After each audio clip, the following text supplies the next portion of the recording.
All right, number 4 on the list, frociagine.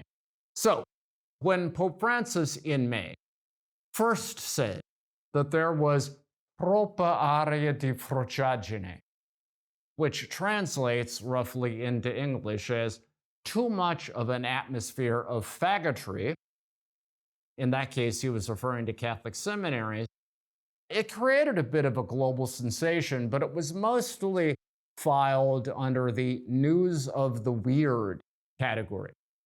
The idea was the Pope of who am I to judge? You know, the most pro gay Pope in history by virtually any measure could not possibly have used a derogatory term against homosexuals. And so the theory was that, well, part of it is just that he's getting old and is sort of out of it. And part of it is that he is a non-native Italian speaker, and so certainly did not understand how this term would come off to Italians. This, of course, despite the fact that the Pope's family hails from northern Italy and that he himself has said that he grew up speaking Italian in his house with his grandma as much as he did Spanish, but whatever, that was the takeaway.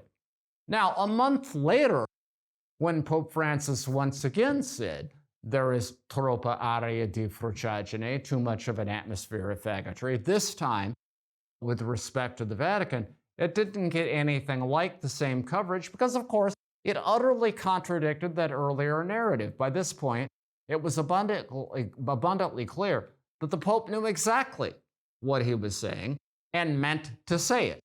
And here's the bottom line, ladies and gentlemen, that yes, Pope Francis is an enormous pope of outreach to the LGBTQ plus community, but at the same time, he is a pope who believes there is an unhealthily homosexual element to clerical culture generally and to the Vatican specifically.